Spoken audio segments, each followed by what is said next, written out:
राधे राधे दोस्तों, जय श्री कृष्णा। तो आइए श्रवण करते हैं वैभव लक्ष्मी व्रत कथा। एक बड़ा शहर था। इस शहर में लाखों लोग रहते थे। पहले के जमाने के लोग साथ साथ रहते थे और दूसरे के काम आते थे। पर नए जमाने के लोगों का स्वरूप ही अलग सा है। सब अपने अपने काम में रत्न रहते हैं। किसी को किसी की परवाह नहीं। घर के सदस्यों को भी एक दूसरे की परवाह नहीं होती। भजन कीर्तन, भक्त भाव, दया माया, परोपकार जैसे संस्कार कम हो गए थे। शहर में बुराइयां बढ़ गई थी। शराब, जुआ, रेस, व्यभिचार, चोरी, डकैती वगैरह बहुत से गुनाह शहर में होते थे। कहावत है कि हजारों निराशा में एक अमर आशा छिपी हुई है। इसी तरह इतनी सारी बुराइयों के बावजूद शहर में कुछ अच्छे लोग भी रहते थे। ऐसे अच्छे लोगों में शीला और उसके पति की गृहस्थी मानी जाती थी। शीला धार्मिक प्रकृति की थी और संतोषी थी। उनका पति भी विवेकी और सुशील था। शीला और उनका पति ईमानदारी से जीते थे। वे किसी की बुराई नहीं करते थे और प्रभु भजन में अच्छी तरह समय व्यतीत कर रहे थे। उनकी गृहस्थी आदर्श गृहस्थी और शहर के लोग उनकी गृहस्थी की सराहना करते थे। शीला की गृहस्थी इसी तरह खुशी खुशी चल रही थी। पर कहा जाता है कि कर्म की गति अकल है। विधाता के लिखे लेख को कोई नहीं समझ सकता। इंसान का नसीब पल भर में राजा को रंक और बना देता है और रंक को राजा। शीला के पति के अगले जन्म के कर्म भोगने के लिए बाकी रह गए थे कि वह बुरे लोगों से दोस्ती कर बैठा। वह जल्द से जल्द करोड़पति होने के ख्वाब देखने लगा। इसीलिए वह गलत रास्ते पर चढ़ गया और करोड़पति की बजाय रोडपति बन गया। यानी रास्ते पर भटकते भिखारी जैसी उसकी हालत हो गई थी। शहर में शराब, जुआ, रेस, चरस, गांजा वगैरह बातें फैली हुई थी। उसमें शीला का पति भी फंस गया। दोस्तों के साथ उसे भी शराब की आदत हो गई। जल्द से जल्द पैसे वाला बनने की लालच में दोस्तों के साथ रेस, जुआ भी खेलने लगा। इस तरह बचाई हुई धनराशि, पत्नी के गहने, सब कुछ रेस जुए में गंवा दिया था। इसी तरह एक वक्त ऐसा भी था कि वह सुशील पत्नी शीला के साथ मजे से रहता था और प्रभु भजन में सुख शांति से वक्त व्यतीत कर रहा था। उसके बजाय घर में दरिद्रता और भुखमरी फैल गई। सुख के खाने की बजाय दो वक्त के भोजन के लाले पड़ गए और शीला के पति की गालियां खाने का वक्त आ गया था। शीला सुशील और संस्कारी थी। उसको पति के बर्ताव से बहुत दुख हुआ, किंतु वह भगवान पर भरोसा करके बड़ा दिल रख कर दुख सहने लगी। कहा जाता है कि सुख के पीछे दुख और दुख के पीछे सुख आता है। इसीलिए वह दुख के बाद सुख आएगा ही, ऐसा श्रद्धा के साथ शीला प्रभु भक्त में लीन रहने लगी। इस तरह शीला असह दुख सहते सहते प्रभु भक्त में वक्त बिताने लगी। अचानक एक दिन दोपहर को उनके द्वार पर किसी ने दस्तक दी। शीला सोच में पड़ गई कि मुझे जैसे गरीब के घर इस वक्त कौन आया होगा। फिर शीला द्वार पर आए हुए अतिथि का आदर करना चाहिए, ऐसे आर्य धर्म के संस्कार वाली शीला ने खड़े होकर द्वार खोला। देखा तो एक माँ जी खड़ी थी। वे बड़ी उम्र की लग रही थी, किंतु उनके चेहरे पर अलौकिक तेज निखर रहा था। उनकी आंखों में से मानो अमृत बह रहा था। उनका भव्य चेहरा करुणा और प्यार से छलकता था। उनको देखते ही शीला के मन में अपार शांति छा गई। वैसे शीला इस माँ जी को पहचानती न थी, फिर भी उसको देखकर शीला के रोम रोम में आनंद छा गया। शीला माँ जी को आदर के साथ घर में ले आई और घर में बैठाने के लिए कुछ भी नहीं था, अतः शीला ने संकुचा कर एक फटी हुई चादर पर उनको बिठाया।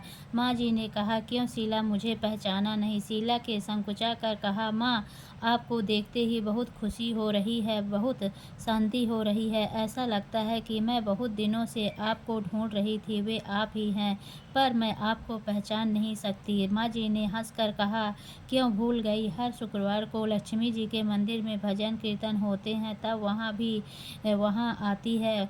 वहाँ हर शुक्रवार को हम मिलते हैं। पति गलत रास्ते पर चढ़ा गया, तब से शीला बहुत दुखी हो गई। थी और दुख की मारी वह लक्ष्मी जी के मंदिर में भी नहीं जाती थी। बाहर के लोगों के साथ नज़र मिलाने में भी उसे शर्म लगती थी। उसने याददाश्त पर जोर दिया पर वह माँ जी याद ना आ रही थी। तभी माँ जी ने कहा, तू लक्ष्मी जी के मंदिर में कितने मधुर भजन गाती थी, अभी अभी तू दिखाई नहीं देती थी, इसीलिए मुझे हुआ कि तू क्यों नहीं आती है, कहीं बीमार तो नहीं हो गई ना। ऐसा सोचकर मैं तुझे मिलने चली आई हूँ। माँ जी के अति प्रेम भरे शब्दों से शीला का हृदय पिघल गया। उसकी आंखों में आंसू आ गए। माँ जी के सामने वह बिलख बिलख कर रोने लगी। यह देखकर माँ जी की शीला के नज़दीक सरके और उसकी सशक्ति पीठ पर प्यार भरा हाथ फेर कर अस्ना देने लगे। माँ जी ने कहा, बेटी, सुख और दुख तो धूप और छाँव जैसे होते हैं। सुख के पीछे दुख आता है तो दुख के पीछे सुख भी आता है। धैर्य रखो बेटी। और तुझे क्या परेशानी है? तेरे दुख का बात मुझे सुना, तेरा मन भी हल्का हो जाएगा और तेरे दुख का कोई उपाय भी निकल जाएगा। माँ जी की बात सुनकर शीला के मन को शांति मिली। उसने माँ जी से कहा, माँ जी, मेरी गृहस्थी में भरपूर सुख और खुशियाँ थी। मेरे पति भी सुशील थे। भगवान की कृपा से पैसे की बात में भी हमें संतोष था। हम शांति से गृहस्थी चलाते थे, ईश्वर भक्त में अपना वक्त बिता करते थे। एकाएक हमारा भाग्य हमसे रूठ गया। मेरे पति के बुरी दोस्ती हो गई। बुरी दोस्ती की वजह से वे शराब, जुआ, रेस, चरस, गांजा वगैरह शराब आदतों के शिकार हो गए और उन्होंने सब कुछ गंवा दिया और हम रास्ते के भिखारी जैसे बन गए। यह सुनकर माँ जी ने कहा, सुख के पीछे दुख और दुख के पीछे सुख आता रहता है। ऐसा भी कहा जाता है कि कर्म की गति न्यारी होती है। हर इंसान को अपने कर्म भुगतने पड़ते हैं, इसीलिए तू चिंता मत कर। अब तू कर्म भुगत चुकी है, अब तुम्हारे सुख के दिन अवश्य आएंगे। तू तो माँ लक्ष्मी जी की भक्त है। माँ लक्ष्मी तो प्रेम और करुणा के अवतार हैं। वे अपने भक्तों पर हमेशा ममता रखती हैं। इसीलिए तू धैर्य रख के माँ लक्ष्मी जी का व्रत कर, इससे सब कुछ ठीक हो जाएगा। माँ लक्ष्मी जी का व्रत करने की बात सुनकर शीला के चेहरे पर चमक आ गई। उसने पूछा, माँ लक्ष्मी जी का व्रत कैसे किया जाता है, वह मुझे समझाइए, मैं यह व्रत अवश्य करूँगी। माँ जी ने कहा, बेटी, माँ लक्ष्मी जी का व्रत बहुत सरल है। इसे वरद लक्ष्मी या व्रत या वैभव लक्ष्मी व्रत कहा जाता है। यह व्रत करने वाले की सब मनोकामना पूर्ण होती है। यह सुख, शांति और यश प्राप्त करता है, ऐसा कहा जाता है। माँ जी वैभव लक्ष्मी व्रत की विधि कहने लगी। बेटी, वैभव लक्ष्मी व्रत वैसे तो सीधा साधा व्रत है, किंतु कई लोग यह व्रत गलत तरीके से रहते हैं, अतः उसका फल नहीं मिलता। कई लोग कहते हैं कि सोने के गहने की हल्दी कुमकुम से पूजा करो, बस व्रत हो गया, पर ऐसा नहीं है। कोई भी व्रत शास्त्रीय विधि पूर्वक करना चाहिए, तभी उसका फल मिलता है। फिर सिर्फ सोने के गहने की पूजा करने से फल मिल जाता तो सभी आज लखपति बन गए होते। सच्ची बात यह है कि सोने के गहनों का विधि विधान से पूजन करना चाहिए। व्रत की उद्यापन विधि भी शास्त्रीय विधि मुताबिक करनी चाहिए, तभी यह वैभव लक्ष्मी व्रत का फल मिलता है। यह व्रत शुक्रवार को करना चाहिए। सुबह में स्नान करके स्वच्छ कपड़े पहनो और सारा दिन मन में जय माँ लक्ष्मी का रटन करते रहो। किसी की चुगली नहीं करनी चाहिए। शाम को पूर्व दिशा में मुख रख के उसी तरह आसन पर बैठ जाएं। सामने पाटा रख कर उसके ऊपर रुमाल रखें। रुमाल पर चावल का छोटा सा ढेर करो। उस ढेर पर पानी से भरा तांबे का कलश पर एक कटोरी रखो। उस कटोरी में एक सोने का गहना रखो। सोने का ना हो तो चांदी का भी चलेगा, चांदी का ना हो तो नगद रुपया भी चलेगा। बाद में घी का दीपक जलाकर धूप चली सुलगा रखो।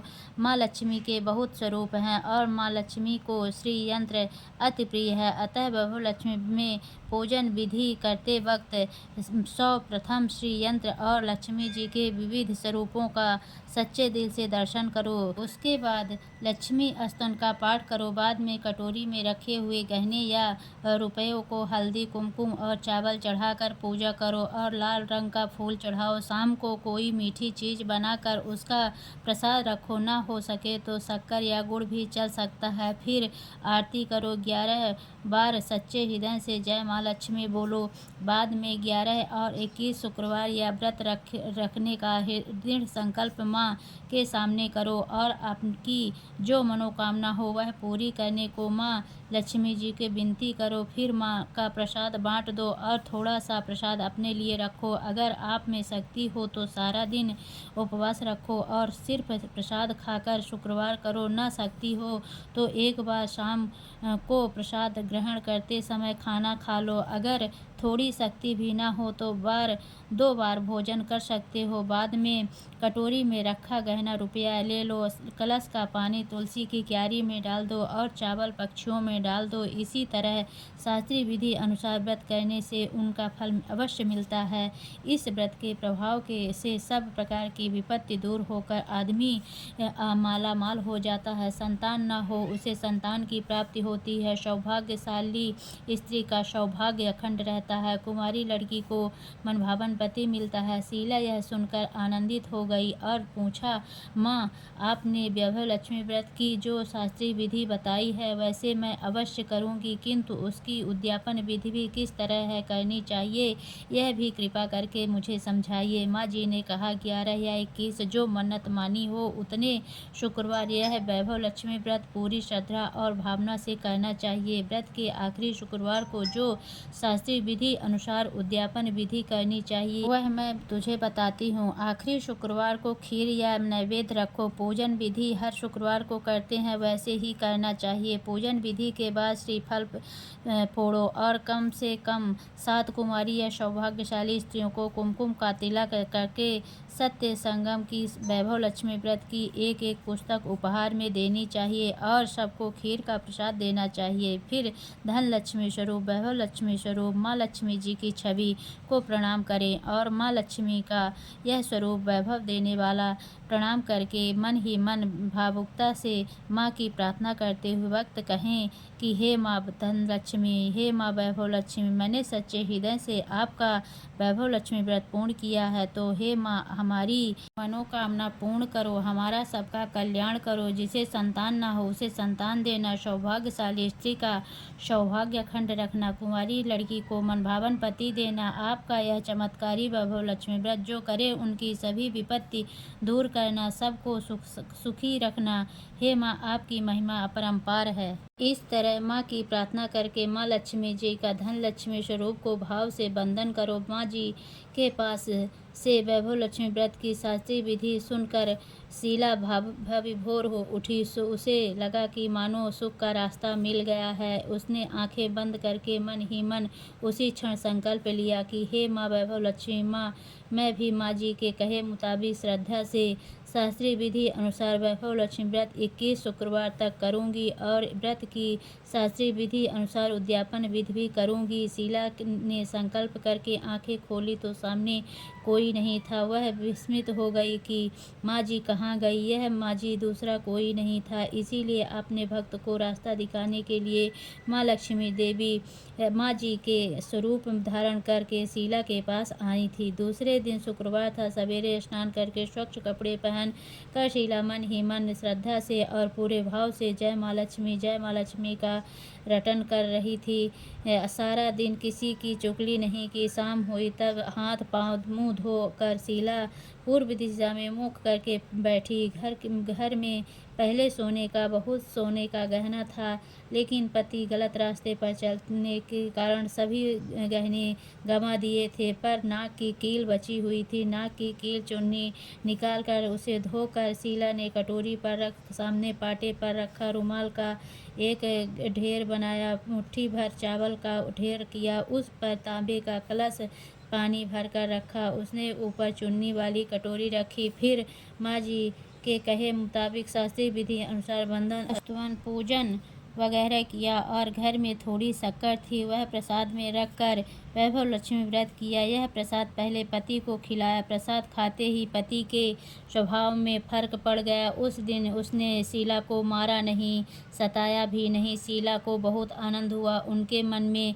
वैभव लक्ष्मी व्रत के लिए श्रद्धा और बढ़ गई। शीला ने पूर्व श्रद्धा भक्ति से 21 शुक्रवार तक वैभव लक्ष्मी व्रत किया। 21वें शुक्रवार को माँ जी के कहे मुताबिक उद्यापन विधि करके 7 स्त्रियों को वैभव लक्ष्मी व्रत की 7 पुस्तकें उपहार में दी। फिर माता जी के धन लक्ष्मी स्वरूप की छवि को वंदन करके भाव से मन ही मन प्रार्थना करने लगी, हे माँ धन लक्ष्मी, वैभव लक्ष्मी, आपका वैभव लक्ष्मी व्रत करने की मन्नत मानी थी, वह व्रत आज पूर्ण किया है। हे माँ, मेरी हर विपत्ति दूर करो, हमारा सबका कल्याण करो। जिसे संतान ना हो उसे संतान देना, सौभाग्यशाली स्त्री का सौभाग्य अखंड रखना, कुंवारी लड़की को मनभावन पति देना। आपका यह चमत्कारी वैभव लक्ष्मी व्रत करे, उनकी सब विपत्ति दूर करना, सबको सुखी करना। हे माँ, आपकी महिमा अपरंपार है। ऐसा बोलकर लक्ष्मी जी के धन स्वरूप की छवि को प्रणाम किया। इस तरह शास्त्रीय विधि पूर्वक शीला ने श्रद्धा से